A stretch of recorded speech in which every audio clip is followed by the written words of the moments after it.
Thrips सबसे जिद्दी कीट मार्च के महीने में इतना हावी हो चुका है कि जब आप रास्ते में गाड़ियों से निकलते हैं तो आपके मुंह पे चिपकता है, टकराता है और काटता है। इतना खतरनाक हावी हो जाता है दोस्तों गर्मियों में यह कि इसको कंट्रोल करना बहुत मुश्किल हो जाता है। किसान साथियों, मैं आपको इस वीडियो में कोई दवाइयों के बारे में यह नहीं बताऊंगा कि आपको उन दवाइयों का स्प्रे करना है। मैं आपको एक अपना पर्सनल अनुभव बता रहा हूँ जिससे मैंने जो थ्रिप्स है उसको कंट्रोल करा है। किसान साथियों, कुछ समय पहले मेरी लहसुन की फसल में जो थ्रिप्स है उसका प्रकोप बहुत ज़्यादा बढ़ गया था, क्योंकि बीच में मैंने एक बार दवाई का स्प्रे छोड़ दिया था। 15-15 दिनों में दवाई का स्प्रे कर रहा था मैं, लेकिन बीच में छूटने की वजह से उसका प्रकोप बहुत तेज़ी से बढ़ गया था। तो मैं पेस्टिसाइड दुकान पे गया। पेस्टिसाइड दुकान पर दोस्तों मैंने कुछ टेक्निकल उससे मांगे, जैसे कि डाइनोटोफुरोन डाइफेंथोयूरोन का कॉम्बिनेशन वाला और प्रोफेनोसाइफर मैंने मांगा था।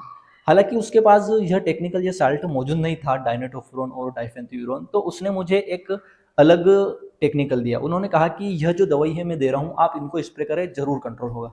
तो मैंने सोचा कि ठीक है, अभी अपने को यह टेक्निकल मिल नहीं रहा है तो अपन दूसरा जो वो दे रहे हैं उसको स्प्रे करके देखते हैं। तो दोस्तों उन्होंने मुझे दिया था तो वही जो रस्टोसेप कीट को कंट्रोल करते हैं वही साल्ट। तो उसमें मेरे को उन्होंने फिप्रोनिल और इमिडाक्लोप्रिड का जो कॉम्बिनेशन आता है 40-40% में, वह दिया था। डेल्टामेथ्रिन दिया था। थाइमेथोक्सम लेम्ब्रासाइलोथ्रिन दिया था। और उसके साथ में दोस्तों मेरे को एक सिलिकॉन बेस्ड चिपको दिया था। तो जब इन साल्ट को मैंने अपनी फसल में जाके स्प्रे करा तो उसके मैंने दूसरे दिन फसल में देखा तो जो फसल में जो थ्रिप्स है वह मर चुका था। यानी कि जो बाहर के पत्ते होते हैं लहसुन की फसल में, उसका प्रकोप बहुत ज़्यादा हो गया था। तो बाहर के जो पत्ते होते हैं उन पर भी वो बहुत खतरनाक मंडरा रहा था। तो जो बाहरी पत्ते होते हैं वो सब उन पे चिपक गया था, जहाँ का जहाँ मर गया था।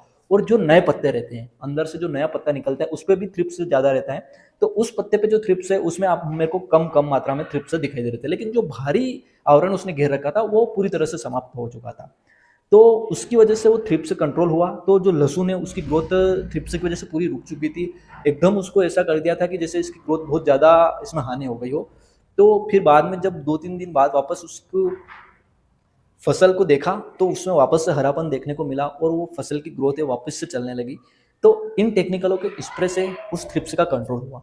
आप चाहें तो मैं आपको कोई जोर जबरदस्ती नहीं कर रहा हूँ और ना ही मैं कोई दवाइयों का प्रचार कर रहा हूँ।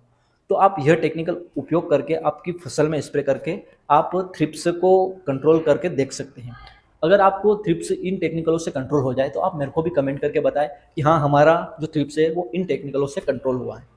एक बात और, कि आप भरोसेमंद कंपनियों का ही प्रोडक्ट खरीदें, क्योंकि मार्केट में बहुत सारी अलग अलग प्रकार की कंपनियां आ गई हैं और वो टेक्निकल बेच रही हैं। तो अब हम मेरे बहुत सारे बाद हम टेक्निकल का स्प्रे करते हैं फिर भी कीटों का कंट्रोल नहीं हो पाता है। तो आप ध्यान रखें कि भरोसेमंद कंपनियों का आप टेक्निकल लेके स्प्रे कर सकते हैं।